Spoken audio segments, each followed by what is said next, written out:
Olá a todos. Estou aqui na companhia de Roberto Klabin, empresário ambientalista, fundador e ex-presidente, atual vice-presidente da Fundação SOS Mata Atlântica, e um visionário que tem espírito inovador e empreendedor, sempre à frente do seu tempo. Criou o projeto da Reserva Particular de Patrimônio Natural, e ele mesmo criou a primeira RTPN, o Refúgio Ecológico Caimã, no Pantanal, onde circulam livremente inúmeras espécies de animais e estão baseadas em iniciativas bem-sucedidas na conservação da arara azul, Instituto Arara Azul, da onça pintada, onça safari e projeto Papagaio Verdadeiro. Isso vem aí na construção de outras dessas reservas, que incluem reservas de Mata Atlântica no Paraná e que foram doadas pela empresa Klabin e constituem hoje um espaço relevante, mais de 9.000 hectares de Mata Atlântica preservada. E nós estamos aqui nesse encontro, nessa conversa, aproveitando o calendário da tradição judaica, que tem no dia 15 de Shvat, o mês que aconteceu agora no dia 17 de janeiro, um momento que é relativo à árvore e é considerado para a tradição judaica uma espécie de momento na Dia da Árvore, um momento de pensar sobre as questões de ecologia e de sustentabilidade. Então, nosso encontro aqui tem essa intenção, conversar um pouquinho contigo, Roberto. Eu vou trazer alguns elementos da tradição judaica, vou tentar jogar aí com você, ver da tua experiência, dessa construção que você tem feito, como que a gente pode elaborar não só construções que você vem fazendo, mas também o que a gente pode esperar para o futuro. Então, muito obrigado por estar aqui com a gente nessa conversa. E já de cara, faz a abertura que você quiser, mas eu vou começar com uma grande curiosidade. Tá? Você conhece o Pantanal desde 10 anos de idade, e eu queria que você fizesse um depoimento sobre aquela região lá atrás, porque eu tive a oportunidade de conhecer há cerca de 15, 18 anos atrás, e fiquei muito impressionado. Me parecia que eu tinha ido para Jurassic Park, né? Tal a quantidade de fauna que no pôr do sol era visível. E então eu fico imaginando o que você conheceu na tua infância quando você ia para lá criança. Bom, primeiro eu queria agradecer você, Newton, pela oportunidade de estar aqui nesse programa, falar sobre esse tema tão interessante, né? Judaísmo, ecologia. Eu tenho certeza que eu vou aprender muito aqui com você e, enfim, tentar responder aquilo que for possível. E eu tenho muito interesse em tentar entender também a relação do judaísmo com a ecologia, né? Para mim, sempre fica aquela história lá do livro de Gênesis, dizer que ocupai a terra, multiplicai, dominai, etc. e tal. E eu entendo que a interpretação correta não seria essa, né? Quer dizer, todas as religiões têm uma preocupação, sim, com a questão, vamos dizer assim, do meio ambiente, do mundo onde se vive, porque todos são mantenedores, né? Enquanto estamos aqui, deveríamos ser cuidadores desse ambiente. E cada religião tem uma forma de endereçar isso aí. E aí eu gostaria muito de aprender com você, que você explorasse esse tema também, que eu acho legal. Quanto ao Pantanal, Milton, realmente é muito interessante imaginar um garoto de 10 anos de idade chegando ali, e eu me lembro que eu cheguei com um teco-teco no Pantanal com os meus pais, nessa fazenda que pertencia à minha família. A minha família tinha comprado essa fazenda em 1950, que era uma fazenda fundada por ingleses em 1912, e eu cheguei nessa fazenda em 1965. Eu cheguei com 10 anos de idade. E eu fiquei tão chocado com aquilo, porque, primeiro, você imagina, eu vinha de São Paulo, no inverno, ou seja, o inverno de São Paulo estava frio, eu cheguei em julho no Pantanal e estava muito quente. E ao desembarcar naquele teco-teco, você pode imaginar os sons que eu, enfim, escutei, araras azuis voando em torno do avião, muito curiosas, aquela visão 360 graus, sabe? Nada impedia aquela visão, aquele espaço, aqueles cheiros totalmente diferentes, aquela gente completamente diferente. Para você ter uma ideia, naquela época, a fazenda não tinha luz elétrica, ela tinha geradores, e a televisão só chegou 2 anos depois, uma televisão que ficava no clube da fazenda e tudo mais. E, enfim, as pessoas viviam completamente isoladas. Naquele momento era proibida a bebida alcoólica naquela fazenda, havia uma lei seca naquela fazenda. E então todo mundo tinha que se comportar, todo mundo andava armado naquela fazenda, fazia parte da cultura pantaneira, muito mais, na minha opinião, uma questão mais de machismo do que qualquer outra coisa.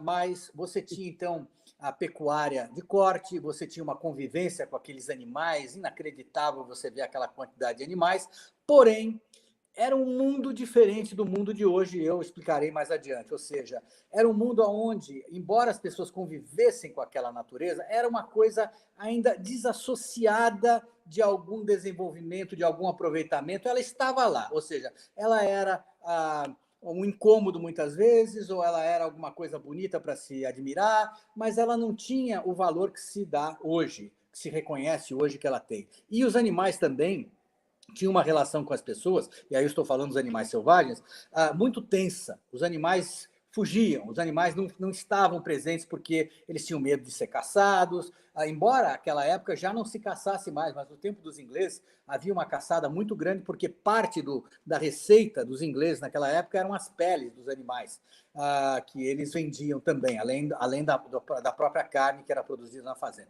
Então, eu acompanhei ao longo desses anos todos uma transição muito grande que eu contarei aí a seguir. Não, você, ao mencionar essa questão de Gênesis, que quando começou nos anos 70, todo o pensamento mais ativista da ecologia, houve sim essa releitura do texto de Gênesis, onde parecia que um dos versículos que fala sobre o ser humano dominar a natureza, mas que é seguido por um outro que fala sobre a obrigação de administrar, de gerir a natureza mais do que explorá-la. E a tradição judaica ela não é antropocêntrica, o que talvez pudesse corroborar com essa ideia de que nós somos o centro do universo e podemos fazer o que a gente quer. O texto bíblico é muito claro, ele é teocêntrico. Tudo pertence a Deus, nós somos inquilinos, nós não somos donos de nada, nós, na verdade, essa é a maneira mais objetiva de olhar a vida. Todos nós somos passageiros, né? Inquilinos é uma boa denominação para que somos todos nós. Então, não procede isso. Na verdade, há uma relação com a Terra, de que a Terra não pertence ao ser humano, a Terra pertence ao Criador, e a gente tem um tempo em que a gente, com prazos de validade, etc., onde nós fazemos essa gestão. Mas eu te ouvindo, assim, porque eu fiquei muito impressionado com o Pantanal. Eu tinha ido várias vezes à Amazônia com a grande expectativa de encontrar o mundo selvagem.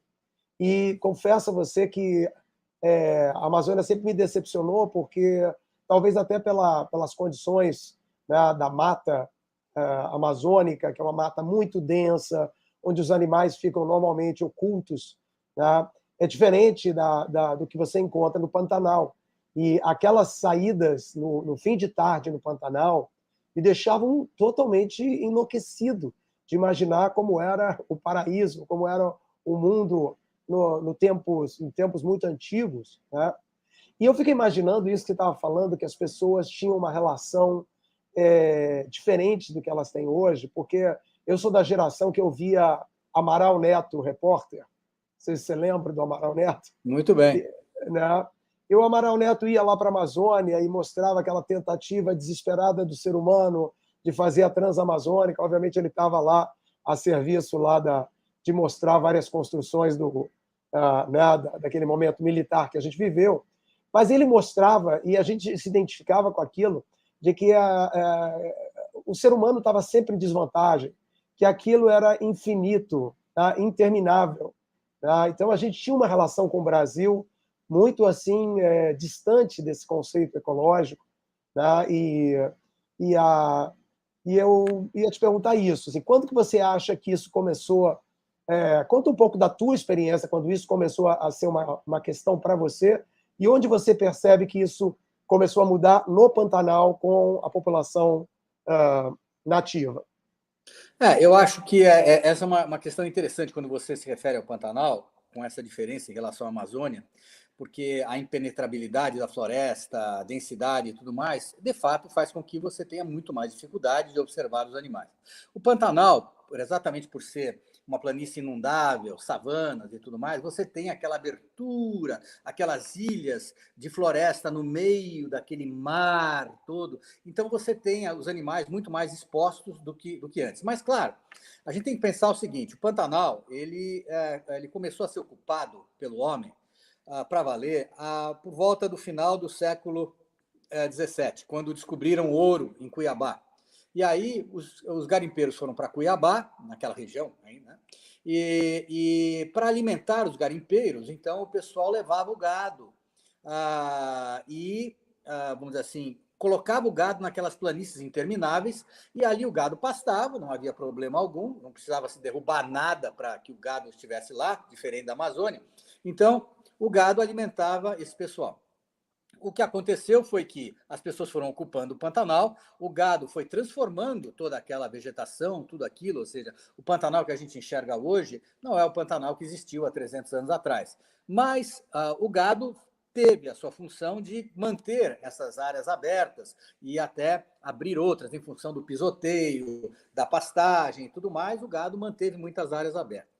E a partir do final da Guerra do Paraguai é quando se estabelecem aquelas grandes fazendas na região. Essa fazenda que eu mencionei para você, que chamava-se Miranda Estância, que pertencia aos ingleses, que compraram em 1912, reuniram várias fazendas, juntaram essas fazendas, e aí depois nós compramos isso em 1950 e depois dividimos entre a família no ano de, acho que 1985. E nessa época, então, foi feito um trabalho de divisão da fazenda entre os familiares, a família Klabin, então, aí estamos falando só de primos, nessa época, só primos, né? E enfim, essa divisão foi feita, e quando eu estava me preparando para isso, eu pensei o seguinte, eu falei, gente, o Pantanal, ao longo desses anos todos, eu pude constatar a beleza, o esplendor dessa região, a biodiversidade que aqui existe, a riqueza. Não é possível que esse lugar seja apenas um lugar para produzir gado de corte. Eu acho que ele tem muito mais potencial do que isso. E eu comecei a pensar naquela época onde estavam benchmarks que eu poderia procurar pelo mundo para tentar identificar quais caminhos o Pantanal poderia ter além da pecuária de corte. E eu, em 1986, eu fui para a África e fiquei um mês e pouco na África, em vários países da África oriental.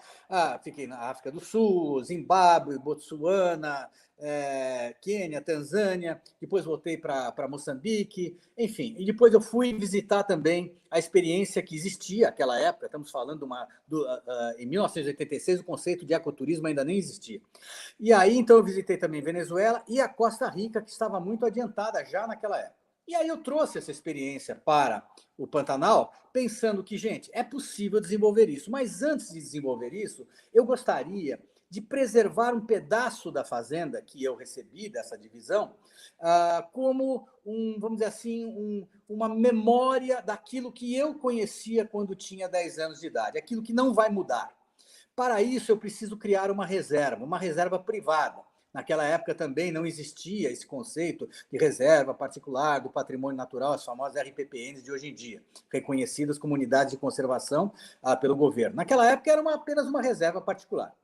E eu encomendei esse estudo para a USP, para a faculdade lá de agricultura lá de Piracicaba, e o pessoal passou praticamente 2 anos ali estudando e determinamos o lugar onde isso seria montado.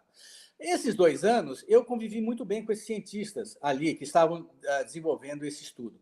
E eu comecei a pensar, então, bom, cientistas, tendo reservado uma área fantástica, tendo me feito conhecer mais sobre toda a biodiversidade que existe aqui dentro, o que eu posso fazer para atrair pessoas para virem aqui? Então, eu pensei, na ideia de buscar esses paradigmas fora e também de transformar a estrutura que eu já tinha, daquela que eu tinha recebido entre os familiares, na primeira pousada que eu poderia desenvolver. E aí, então, foi um momento muito interessante do ponto de vista cultural, porque eu iria trazer para o Pantanal a primeira operação de turismo de observação de fauna, com guias bilíngues, que foi o que eu aprendi na África, mostrando e interpretando o Pantanal para essas pessoas todas. E foi algo assim fantástico, porque esses guias todos que eu trouxe eram todos jovens, formados em biologia, zoologia, que falavam inglês, e eu comecei então a trabalhar e a promover o Pantanal dessa forma. E o impacto cultural foi muito grande na população local. Primeiro, por quê? Porque a população local tinha, obviamente, uma limitação muito grande do ponto de vista de empregos. O emprego era principalmente masculino para a fazenda, como peões e tudo mais, tratoristas e tal, e as mulheres tinham emprego apenas como cozinheiras. O que aconteceu quando eu começo a operação de hotelaria no Pantanal? Eu começo a dar oportunidades para muito mais mulheres, para famílias, inclusive, porque o homem trabalhava na fazenda, as mulheres trabalhavam no hotel, outros homens trabalhavam no hotel, filhos daquelas fazendas trabalhavam no hotel.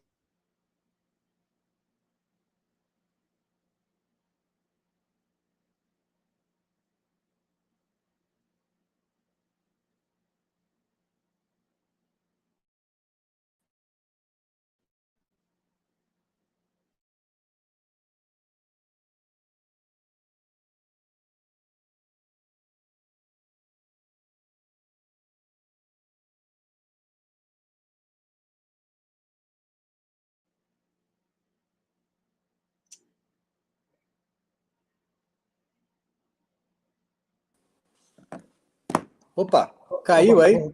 Caiu aqui, mas voltei. Pronto. Muito bom.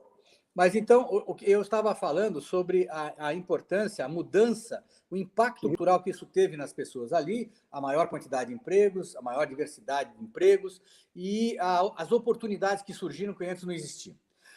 E isso também fez mudar a cabeça das pessoas, porque até então, como eu falei para você anteriormente, as pessoas tinham uma relação com a fauna nativa como, ok, interessante, ou eu caço isso, ou eu espanto aquilo, eu não deixo isso chegar, eu tenho medo da onça, eu ando armado.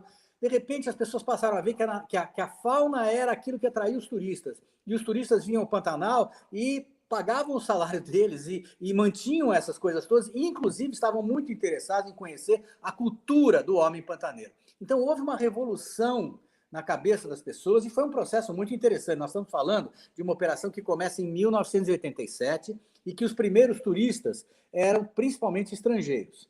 Então, foi algo assim inédito e eu fui pioneiro naquela região para esse turismo de observação de fauna selvagem.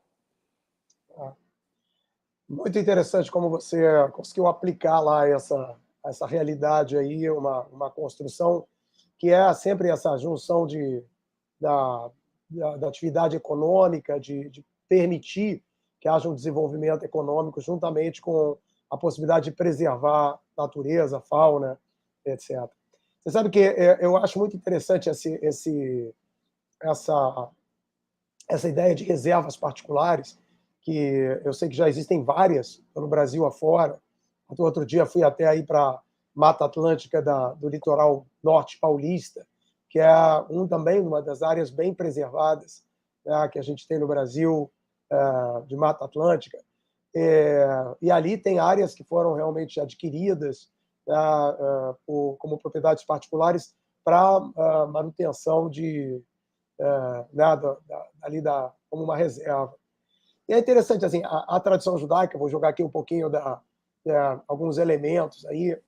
A tradição judaica, obviamente, desenvolveu esses conceitos que são a partir, obviamente, do texto bíblico, que é um texto muito antes lá daquele ano de 65, quando você foi lá e aquela abundância existia, muito antes de tudo, né, que a gente possa imaginar, um mundo que nunca imaginou que o selvagem seria conquistado. As pessoas viviam, na verdade, dominadas pelo selvagem, né? Então, assim, mas existiam conceitos muito interessantes, o conceito de não desperdiçar, tá? Conceitos de respeito aos animais, principalmente, tá? Que você não poderia fazer nenhum tipo de crueldade com os animais. Tá?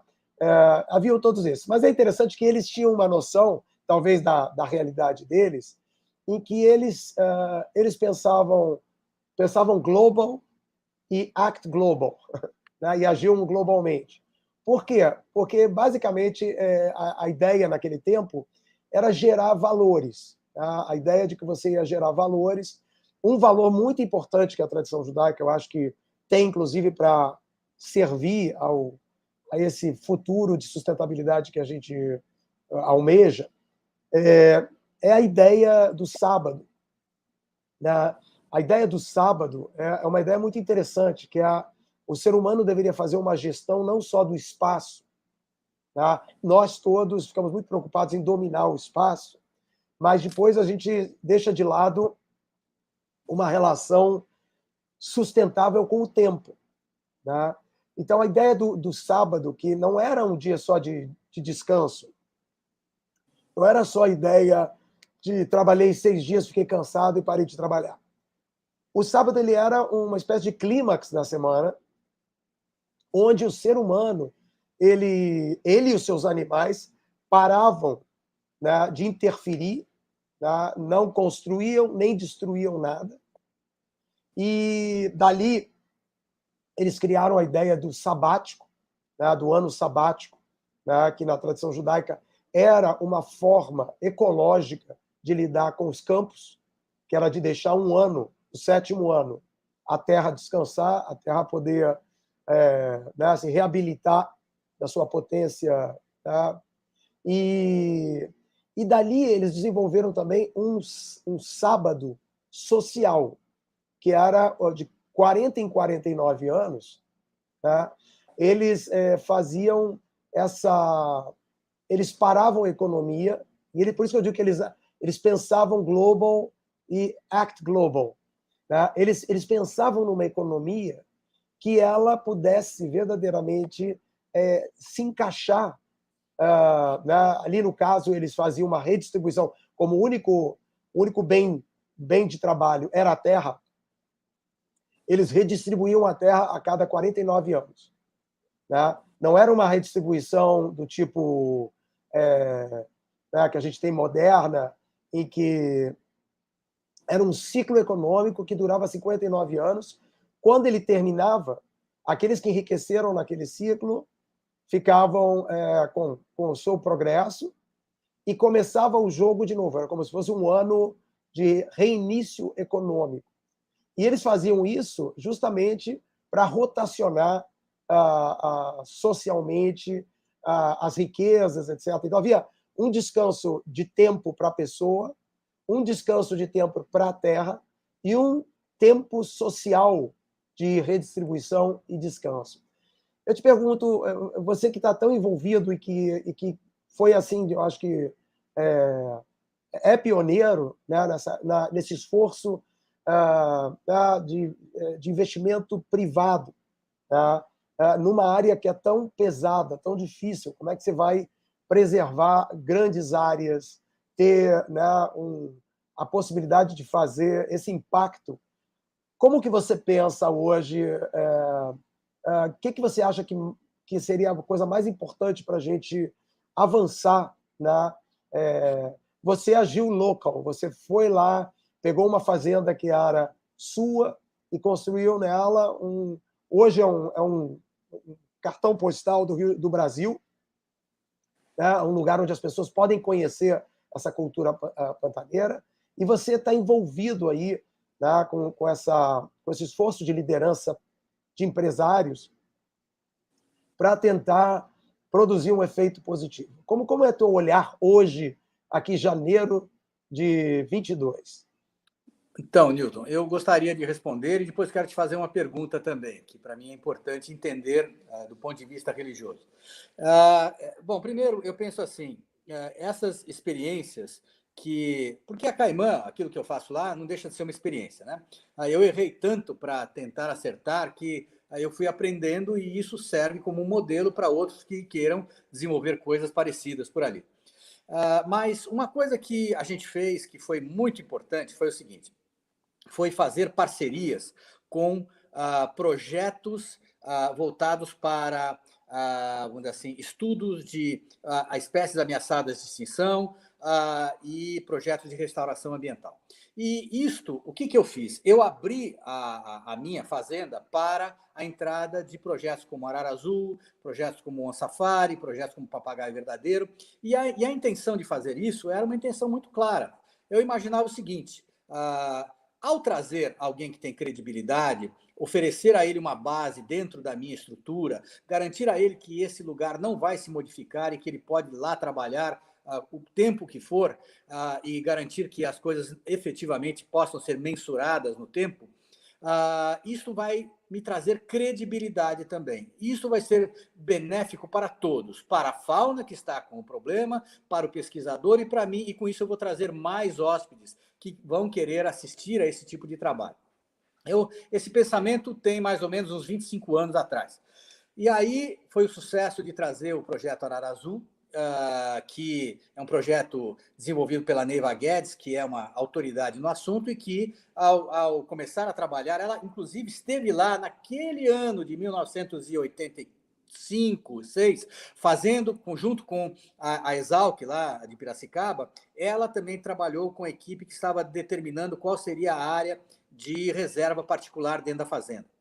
E ela se apaixonou pelo tema das araras. E depois ela foi desenvolver esse tema na universidade e em outros lugares. E aí eu ofereci à Neiva que instalasse uma base dentro da Caimã. Naquela época, estamos falando de 25 anos atrás, ela estimava uma população no Pantanal de aproximadamente 2.000 indivíduos dessa arara azul, que só ocorre naquela região do Pantanal, e também ocorre, interessante isso, num ponto lá no sul do estado do Pará, e ela é a mesma espécie, mas elas estão separadas por, enfim, uma área enorme. Interessante isso. E lá, ela começou esse trabalho, e na Caimã, ela identificou, naquela época, a existência de aproximadamente 80 indivíduos.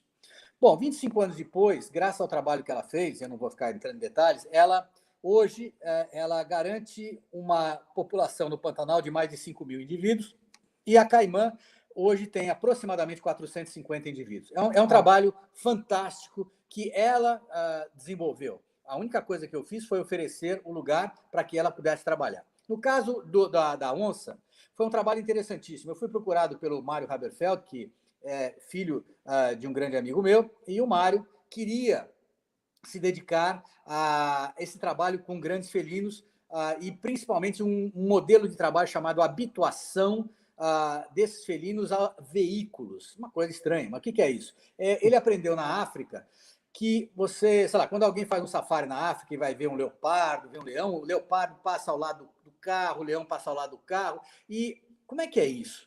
É porque esse pessoal desenvolveu uma técnica de habituar o animal ao veículo. Como é que eles fazem isso? Eles pegam uma fêmea, por exemplo, um leopardo fêmea, eles então colocam um colar na fêmea, um rádio colar, e ficam seguindo 24 horas o animal. O animal para, o carro para, o animal dorme, o fulano está lá no carro, dorme, não sai do carro, porque o animal enxerga aquele carro como se fosse uma árvore que se movimenta e que não causa nenhum dano a ele. Com o tempo, esse animal fica relaxado, com o tempo, ele dá uma cria, as crias estão totalmente relaxadas e o carro passa a ser parte do cotidiano. Pois bem, o Mário trouxe essa experiência da África, aplicou-a, e para você ter uma ideia, a Caimã sempre teve onças, e o Pantanal tem muitas onças. Mas eu só fui ver a minha primeira onça, eu cheguei na fazenda quando eu tinha 10 anos, eu fui ver a primeira onça 35 anos depois. E foi uma onça que passou assim correndo. O Mário chegou há 11 anos atrás. Quando o Mário chegou e começou a aplicar esse processo, no primeiro ano, 7% dos hóspedes viram onça. Hoje, 98% dos hóspedes veem onça. Eu não posso acreditar nisso também. É uma coisa incrível. Claro que sempre vai ter alguém que vai dar azar e não vai ver a onça. Mas é inacreditável o trabalho que ele fez de fazer com que esse animal ficasse completamente ajustado àquele ambiente dos veículos que passam, de barulhos, e o animal hoje não se incomoda mais. Então, a gente tem muitas onças por ali, e é um lugar interessante porque você segue a onça como você faz no safari africano.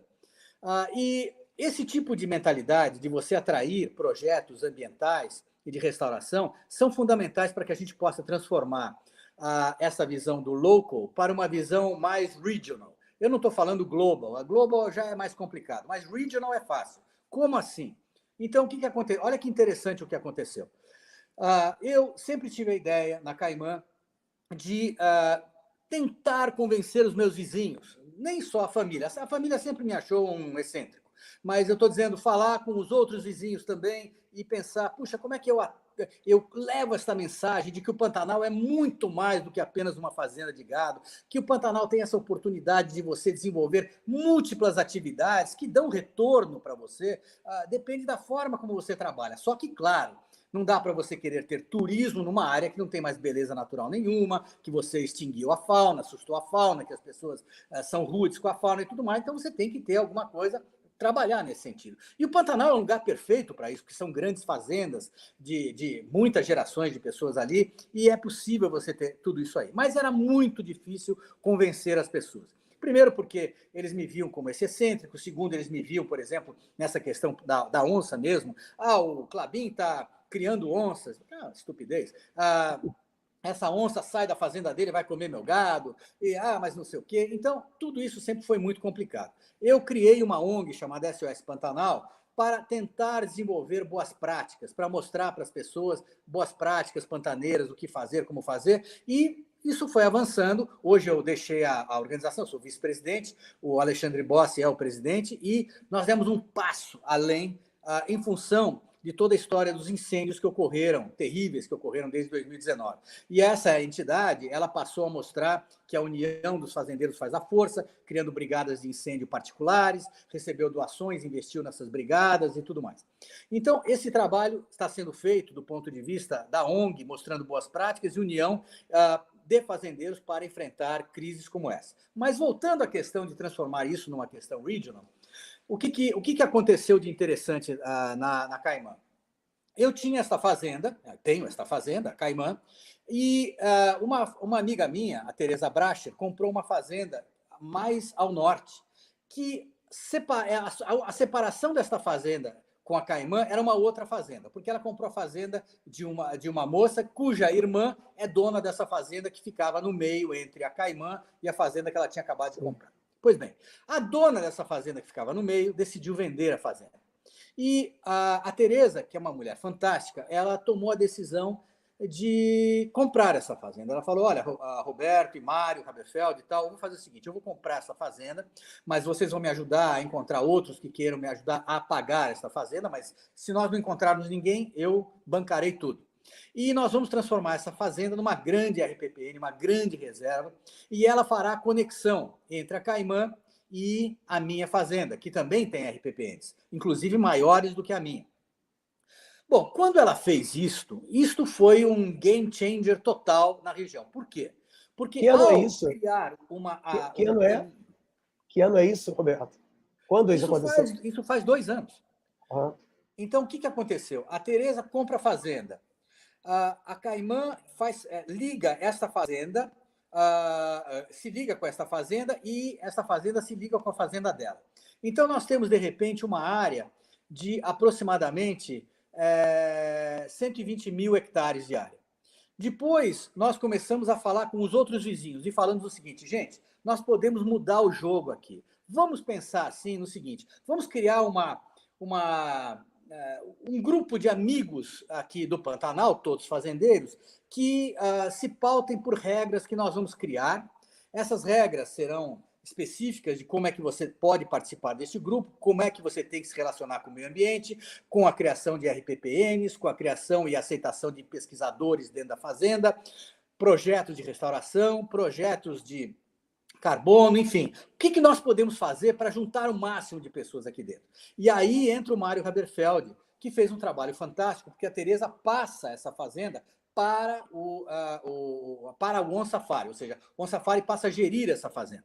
Então, o Mário e todos nós criamos uma associação e começamos a trabalhar com esses vizinhos. Hoje, nós já temos aproximadamente 250 mil hectares de fazendas todas que têm essa mesma mentalidade. Formamos um grupo de fazendas. Ninguém vai deixar de ter a sua fazenda de gado, ninguém vai deixar de ter as suas coisas, porém, ninguém vai poder caçar, ninguém vai poder destruir, as pessoas vão ter que se pautar por uma regra ética dentro desse trabalho, nós vamos ter que trazer esses pesquisadores, e a tendência é criar esses corredores biológicos que ligam essas áreas e que dão à fauna a capacidade dela se mover em todos os lugares. E isso é uma segurança fundamental.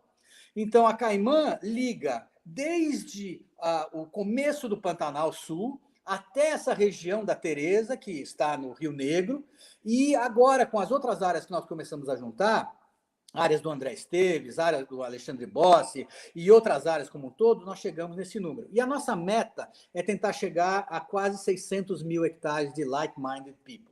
Então, isso é um exemplo de que dá para a gente fazer isso. E esse modelo é o que a gente quer tentar mostrar que é possível fazer isso sem destruir, desenvolver as coisas adequadamente. Então, óbvio que isso é muito para a cabeça de muitos desses pecuaristas e pessoal que vê isso como uma ameaça e tudo mais, porque, enfim, nós estamos levando novas mentalidades, serviço, turismo, e inclusive o Pantanal se abre para um turismo enorme, essas áreas todas juntas vão trazer mais turismo, e eu vejo a concorrência entrando como muito salutar para mim, porque o que a concorrência vai trazer no futuro?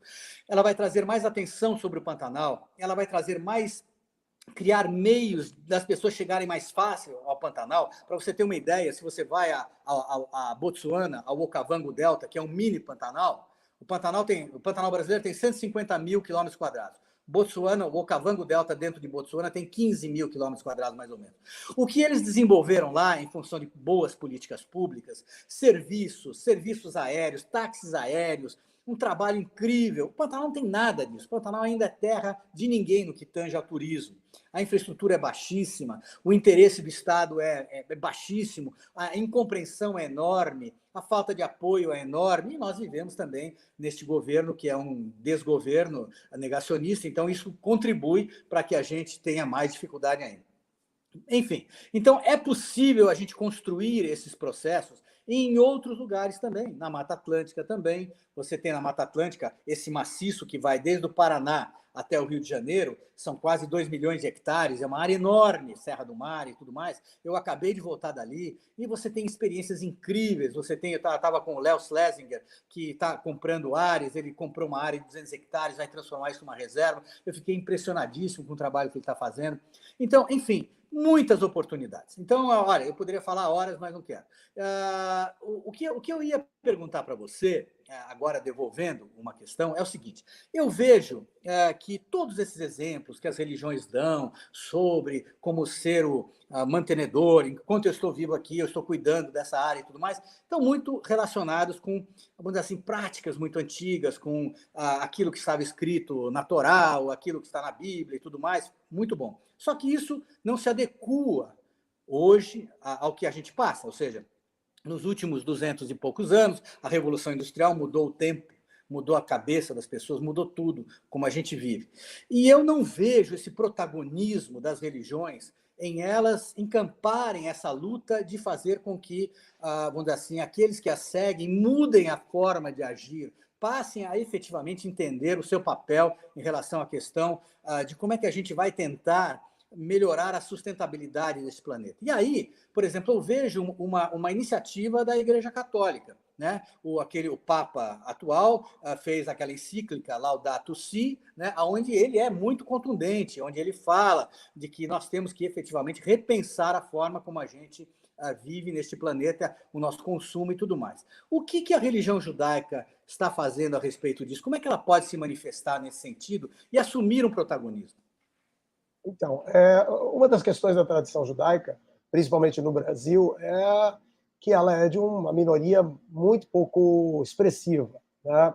Mas, assim, em países como os Estados Unidos, onde a comunidade judaica é muito maior e tem um impacto nacional, consegue criar, digamos assim, políticas ou diretrizes, né, como um grupo que se mobiliza.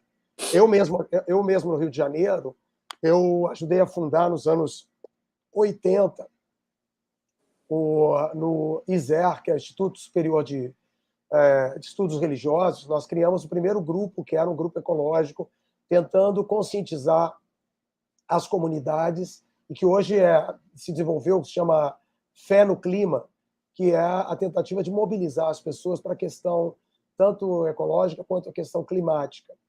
E nos Estados Unidos, os judeus fizeram movimentos bastante interessantes, porque a tradição judaica ela tem algumas percepções muito interessantes. Por exemplo, se foi criado nos Estados Unidos uma coisa que se chama eco-kashrut.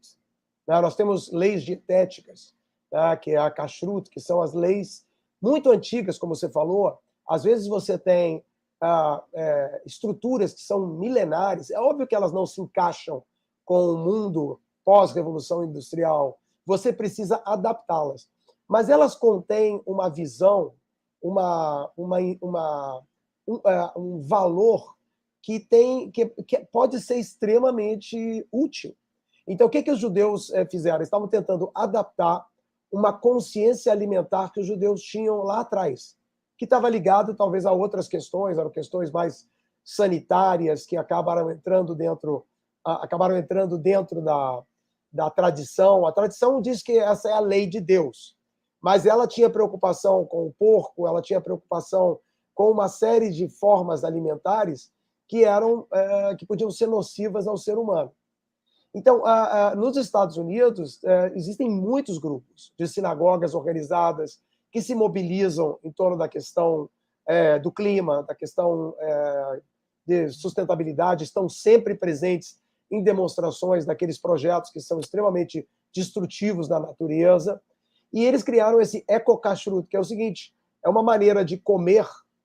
Se você quer ser um judeu adaptado ao nosso tempo, não só você tem que comer de acordo com as nossas tradições religiosas, mas você tem que comer com uma visão, com uma consciência a favor da vida, a favor do planeta, a favor, né, da sustentabilidade. Então, a ideia de você, assim como você tem invólucros que apresentam, né, uma descrição do que pode ser nocivo do ponto de vista religioso, a criação de toda uma série de conceitos de quais são os usos de energia, os usos alimentares, em que você está usando energia limpa, em que você está ajudando esse processo que para o mundo é fundamental, que a gente sonha que daqui a 28 anos, tá, a gente possa chegar a essa emissão zero, que hoje é uma utopia total. Mas é muito importante, apesar das religiões estarem ali, elas representarem as leis, aparecerem lastreadas num mundo tão antigo. Tá? Veja que eu mesmo te mencionei que eles pegavam e de cada 49 anos, eles redistribuíam os meios de produção. É claro que aquilo é uma realidade onde a produção era toda ela da terra, era agrícola. Mas ali havia uma percepção de sustentabilidade que o mundo ainda não despertou. Né? Porque eu acho que é isso que muitos desses processos que estão sendo feitos com inteligência, né, ainda não estão conseguindo mudar a direção das coisas no nosso mundo. E o que vai mudar é justamente essa mentalidade, essa que se ajudou a, de certa forma, mudar em alguns no Pantanal. Né? E o próprio pantaneiro aprender a olhar a riqueza que ele tem ali de uma forma diferente. A mesma coisa que está se tentando fazer na Amazônia. Então, assim, eu vejo a tradição judaica e o movimento do Papa é um movimento bom, pode ser muito maior, de todos pode ser muito maior, mas eu acho que o mundo desperta. Né? E o mundo, o que vai mudar, né? Você vê que você é um pioneiro, você é uma pessoa, você mesmo disse, né? O pioneiro é sinônimo de exótico. Né? Uma pessoa que é olhada pelos demais como uma pessoa que tem concepções que estão fora ali do projeto comum a todo mundo. Não, eu acho que as pessoas vão nascer com essa percepção, vai haver uma nova, essa mesma revolução industrial que ela nos trouxe coisas muito boas, tá? Ela mesma vai ter que ser repensada. A gente vai ter que repensar a quantidade de gadgets, de coisas de consumo que a gente faz, porque senão todos nós vamos ter muita dificuldade em entrar nesse mundo que, com uma quantidade gigantesca de pessoas, com os direitos, tentando democratizar esse mundo, tá? Que seja sustentável. Existe alguma contenção, que eu espero não venha por parte de nenhuma força autoritária, mas que venha por parte do próprio espírito humano, que é esse espírito que se dá conta que nós não estamos mais na época do Amaral Neto, tá? Uma época onde o ser humano ele se via dominado pela floresta, tá? Que ele derrubava meia dúzia de árvores, quando ele voltava já tinha mais mato do que ele conseguia derrubar. Então nós viramos esse jogo e, ao invés disso ser um triunfo para todos nós, só no sentido da destruição, há um momento onde a gente cria uma nova relação de estarmos nesse mundo onde a gente tem essa potência autodestrutiva, não só destrutiva, como autodestrutiva. Então, eu acho que as tradições, de novo, não com as crenças, não com esses dogmas que vêm, né, esses são ultrapassados pela própria ciência. Né? Eu quero crer, né, apesar da gente ter bolsões, e a gente sempre fica muito impressionado de que isso está aí, muito vivo ainda, né, mas a gente vai seguir, e as religiões vão seguir a inteligência humana. Acho que o Papa, como representante aí de uma quantidade muito grande de pessoas no Ocidente, percebe isso claramente. Mas os judeus, se você olhar, é muito impressionante isso. E os judeus, às vezes, não agem tão corporativamente, porque as nossas instituições elas não são hierárquicas. A gente não tem o rabino chefe do mundo, né? A gente não tem um rabino central do mundo. É muito democratizada essa liderança. Mas se você olhar em todas as ONGs trabalhando a questão ecológica, a questão de sustentabilidade, você, obviamente, é um exemplo disso, você vai encontrar uma quantidade absurdamente desproporcional de ativismo de judeus por conta dos valores que têm, né? E que são alicerçados, de alguma maneira, nesses textos tão antigos que produzem valores. Essa visão de um mundo onde você adequa o espaço ao tempo, isso é tudo. A sustentabilidade é só isso. Né? Em vez de você dizer melhor um pássaro na mão do que dois voando, né? Você se dá conta que no tempo, não, talvez seja agora, seja melhor dois voando. Talvez se eu precisar, se eu vivesse só de pássaro, né? Eu talvez tenha que abater esse pássaro. Mas a gente está construindo um mundo onde a gente vai ter que fazer uma readequação, porque a gente conquistou, o consumo é isso, é a conquista do espaço que está separada da conquista da qualidade do tempo humano. Então, quando o ser humano perceber alguma coisa para fazer, que não é só comprar e destruir e consumir, então o ser humano vai ter encontrado alguma coisa para o seu tempo que ajuda a gente a fazer a questão do espaço sustentável. Sem essa adequação, eu acho muito difícil a gente realizar isso.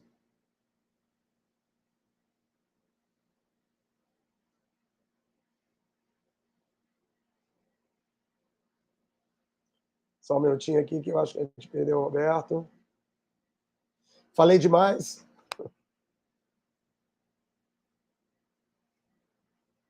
Vou aguardar só um pouquinho. Vai voltar aqui. Voltei. Você está aí? Pronto, 1-1. Beleza. Não, mas eu estava gostando da tua explicação. É muito interessante o que você estava falando. Eu acho que a gente tem que encontrar uma maneira de fazer isso, não artificialmente, né? Mas assim, a gente vai ter que contar muito. Você sabe que o rei Salomão, que é um personagem para nós que era um sábio, né? Ele não tinha medo das coisas, do momento que a vida vai para um lado, ela vai para o outro. Ele dizia alguma coisa assim: tudo tem o seu tempo e a sua estação debaixo dos céus. Há um tempo para tudo. Há um tempo para construir, há um tempo para destruir. Há um tempo para amar, há um tempo para odiar. Não que a gente queira odiar, mas são emoções, são parte da vida. Há tempo para todas as coisas. E é dito uma coisa, existe um momento que chegam para o rei Salomão, que era um sábio, e há um desafio a ele. Para ele escrever no interior de um anel, portanto, o que ele conseguiria escrever no interior de um anel? Dá para botar três palavrinhas, alguma coisa que fosse relevante e importante para sempre. Para sempre é complicado, nem você estava falando. Como é que livros de 2.000, 3.000 anos atrás podem nos ajudar a entender um mundo moderno? Ele, então, cunhou a seguinte frase, que para ele era importante e relevante para sempre. Ele diz, e coloca nesse anel, isso também vai passar. Isso é uma coisa realmente relevante para todos os tempos. Quando a gente vê a verdade geológica, os tempos do próprio planeta, o planeta que é vivo, e que por mais que a gente ache que controla o planeta, nós não controlamos nada. Nós temos um poder destrutivo de tiro nesse momento muito grande, mas nós não controlamos nada. Sabemos disso com muita clareza, os cientistas sabem disso, tá? Tudo é muito mais impermanente do que a gente imagina. Então, assim, nós estamos num tempo muito destrutivo. E talvez seja um momento em que a própria humanidade, ou esse momento do planeta, esteja passando por esse lugar. Tudo isso vai passar. Eu não estou falando isso para a gente ficar passivo. Eu acho que uma pessoa como você e todas as pessoas que arregaçam as mangas e fazem são fundamentais. E é um modelo para que a gente desperte, né? Enquanto o tempo não chega em que as crianças nascem e já nascem com esse default, já nascem com esse entendimento de uma relação com o mundo que não é de controle, tá? Mas é de compartilhamento. Enquanto isso não acontece, a gente tem que segurar essa bandeira e não deixar as coisas irem para um lugar, digamos assim, em que a gente vai fazer estragos desnecessários. Então, assim, eu acho que é só para comentar sobre esses dois movimentos. Com um braço, tá, você briga, e com o outro você acalma as pessoas, você traz as pessoas para um lugar otimista. Porque se a gente fizer as pessoas ficarem apavoradas ou em pânico, as pessoas não oferecem do seu melhor. E a questão ecológica sempre teve isso, né? Que muitas vezes ela trazia essa consciência de que vai acabar, uma consciência de escassez, e essa consciência de escassez ela é ruim, porque ela libera em nós o desejo de se resguardar, né? Faz movimentos que são contrários. Então, a gente tem que ter, por um lado, esse ativismo que você faz, por outro, a gente tem que ter um positivismo, assim, de entender que as coisas vão encontrar seu caminho, que a gente acredita no ser humano, e que mesmo que a gente tenha que ainda avançar muitos passos nessa destruição, que a gente vai retroceder e a gente vai engatar, também esse momento destrutivo vai passar. Olha, Newton, eu devo dizer a você que não concordo muito com você. Eu acho o seguinte, eu acho que sim, sem dúvida nenhuma, a gente tem que ter uma visão otimista das coisas, porque o pessimismo imobiliza o indivíduo, né? Só que eu me lembro muito bem, há muitos anos atrás, porque eu estou envolvido com a questão ambiental, desde o tempo que eu fiz a Faculdade de Direito do Largo de São Francisco, aqui em São Paulo, e o meu colega era o Fábio Feldman, e foi o Fábio Feldman que me convidou para entrar no movimento. Então, nós estamos falando de 1976, 77. Ainda era ditadura e tudo mais. Ao longo do tempo, enfim, cada vez me envolvendo mais com essa questão, uma das coisas que mais me irritava era quando todo mundo sabia que eu estava envolvido com esse negócio e tudo mais, porque eu era um chato, inclusive, porque eu pedia dinheiro o tempo todo para a minha ONG, que era a SOS Mata Atlântica. Mas todo mundo falava assim quando me encontrava, mas que bom que você existe, hein? Ou seja, todo mundo queria era repassar para mim, terceirizar a sua inação. Ou seja, que bom que o Roberto, o Fábio, o João, a Maria estão lá reclamando, fazendo esse negócio, e nós aqui estamos bem, porque eles estão cuidando. Bom, a verdade é que nós temos que sempre chamar a atenção de que é sempre fundamental pensar positivamente, mas nós não podemos deixar de agir. E o momento de agir é agora, é urgente essa ação. Nós não podemos imaginar que a tecnologia vai resolver todos os nossos problemas. Nós temos que efetivamente voltar a ter aquele deslumbramento com a natureza, coisa que nós estamos perdendo. A humanidade está perdendo isso, ela está cada vez mais urbanizada, cada vez mais ligada em aparelhos como este, ligada em joguinhos, ligada em tudo, ou seja, fora de uma realidade. Enquanto isso, essa realidade vai destruindo esse patrimônio natural que nós temos. Hoje, nós temos aí, eventualmente, 80% do que resta da Amazônia, porém, esses 80% não são reais, é menos do que isso, em função das áreas que os satélites não conseguem distinguir, efetivamente, áreas que foram exploradas e estão mais pobres, em função da extração de madeira. Mas o que você percebe é que esses ambientes estão mudando, e mudando com uma velocidade enorme. Nem se falar dos oceanos, que estão sob pressão tremenda. Então, não é para deixar as pessoas aterrorizadas, mas é para dizer o seguinte, meus amigos, se vocês não fizerem nada, se vocês não se organizarem, e aí fala, pô, mas o problema é muito grande para mim, eu não sei o que fazer. Então, começa pequeno. Começa atuando no seu bairro, na sua casa, na sua área, e a partir dos pequenos exemplos você começa a crescer, porque você passa a ter bons resultados. E nada faz com que a gente possa ter efetivamente essa sensação de que a gente está lutando do que ter esses bons resultados. Aí você fala, mas o problema ali é muito grande. Não, não é grande. Começa pequeno e vai crescendo. Então, eu sugiro que as pessoas repensem a sua atitude em relação a essa questão ambiental, porque as mudanças climáticas que estão por chegar aí, elas vão alterar por completo a maneira como nós vivemos. E isso não é ficção científica, isso é uma realidade que os cientistas do mundo todo estão aí apregoando. Quer dizer, o que vai acontecer? Os nossos netos vão sentir na carne o que serão essas mudanças. Então, aumento do nível do mar, áreas muito mais quentes, perda de biodiversidade, perda de alimentos. Então, por exemplo, só para terminar, quer dizer, para mim é inacreditável que as pessoas aqui não entendam a relação da Amazônia com a chuva, que chove em toda a parte de produção do Brasil Agro. O Brasil Agro precisa da Amazônia para que ela traga chuva que regue aquelas plantações. Sem a Amazônia, não haverá chuva. E aí o que vai acontecer? O Brasil vai perder e essa chuva vai para um outro lugar. Eu quero chamar a atenção porque as pessoas hoje vivem a ganância, vivem um momento, vivem, sabe, não enxergam o que está diante delas. E eu chamo a atenção, é um alerta.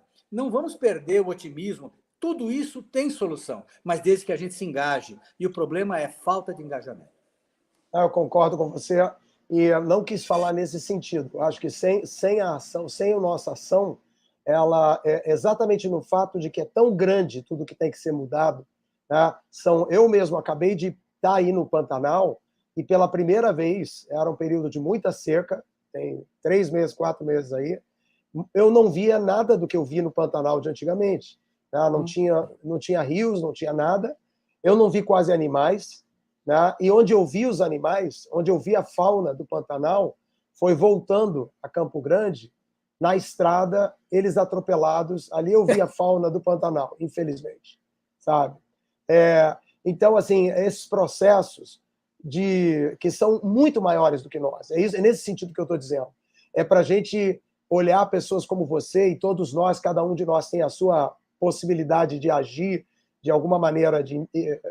E como você diz, é uma corrida contra o tempo. Tá? Mas é muito importante também que a gente entenda exatamente, porque eu acho que as pessoas se dão conta de que são processos tão grandes, de interesses tão grandes, que os governos não se mobilizam. Quando você vê esses encontros e você vê que fica todo mundo à espera da tecnologia, inclusive as lideranças mundiais, tá? Que o que vai nos salvar é algum tipo de tecnologia que é quase messiânico, é quase religiosa essa expectativa. Né? Mas eu acho que a gente tem que ter essa responsabilidade. É um pouco assim como as pessoas lá que construíram. Tudo que você constrói, O Estado de Israel era construído assim, uma pá na mão e a pessoa usava na outra uma espingarda, um revólver para se defender. Então, assim, eu acho que a gente tem que ter essa pá de ação e a gente tem que ter um positivismo, a gente tem que acreditar de que as forças vão também confluir nessa direção. Porque se o ser humano é inteligente, esses dados que são reais da ciência, e isso que a gente está vendo nas nossas praias, nas nossas matas, em tudo, o ser humano inteligente vai ter que recriar um outro mundo. É nesse sentido que tudo passa. E alguém vai olhar lá atrás e vai dizer: uau, como as pessoas podem ter sido escravagistas, como as pessoas podem ter sido tão tirânicas, como elas podem ter sido tão destrutivas desse mundo. Eu tenho certeza que esse vai ser um olhar do futuro e pessoas como você são fundamentais para a gente chegar lá. Queria te agradecer muitíssimo aí esse tempo aí que você nos ofertou aqui para esse esforço que há aqui do Pretzel, que é um esforço da Betel, da Sinagoga Betel, junto com a Hebraica, o Museu Judaico e a Universidade Hebraica de Jerusalém.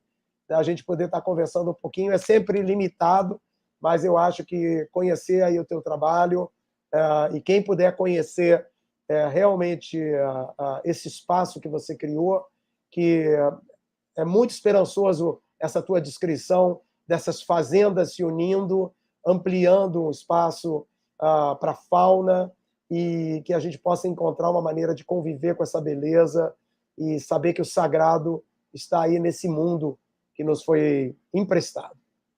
Muito obrigado, Newton. Para mim foi um privilégio participar deste programa com você e aprender tanto. E provocá-lo um pouquinho também, porque Claro, para mim é muito importante entender essa dimensão religiosa, costumes e tudo mais. Então, fico muito feliz em participar da comunidade e ter você como um dos líderes. Muito obrigado. Obrigado aí você, Roberto. Fica bem aí. Você também. Um abraço. Um abraço.